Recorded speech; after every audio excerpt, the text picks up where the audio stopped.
बानलु बाथोन गोथाव मोनो आं।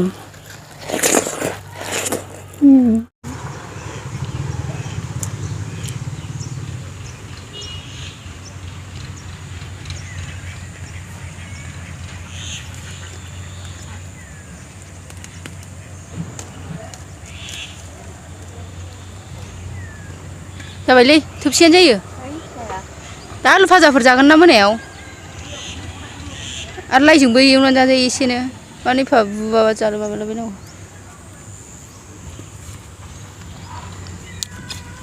फुलकपि अमा जानोसै दिनै लोगोफोर।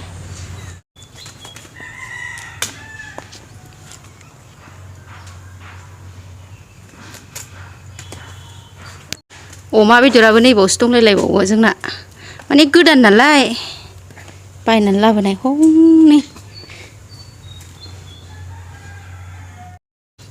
आयु आयु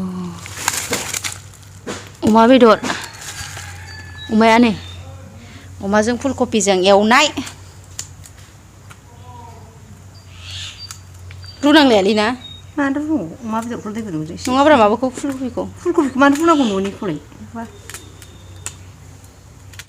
माइरंआबो जावनांगौसो नै लोगोफोर दासो सफैदों मिलनिफ्राय होनानै दासो लाबोदों माइरंखौ गुदुंथार दाबो माइरं रुनाय नै माइरं रुनाय दासो मोनजासिगोन आराम जानोसै बेखौ जावनानै लाग्रोनोसै ओमफ्राय नै मैगंखौबो हागासिनो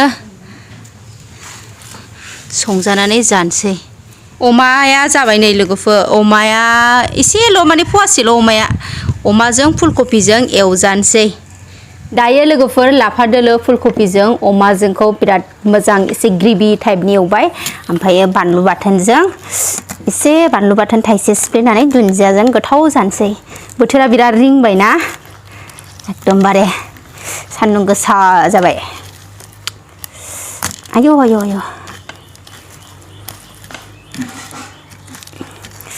बानलु बाथोन गोथाव मोनो आं थाइसेल' बानलुआ।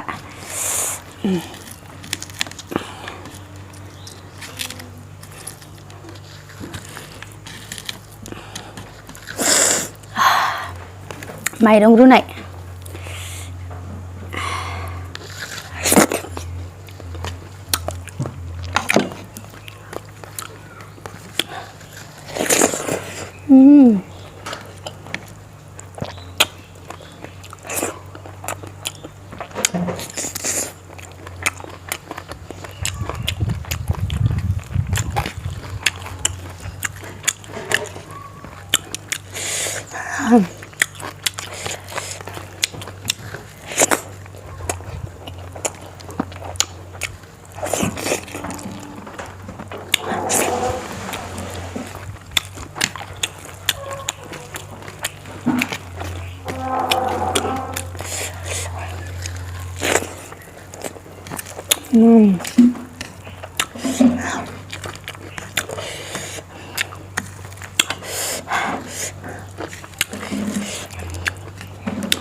Bye bye.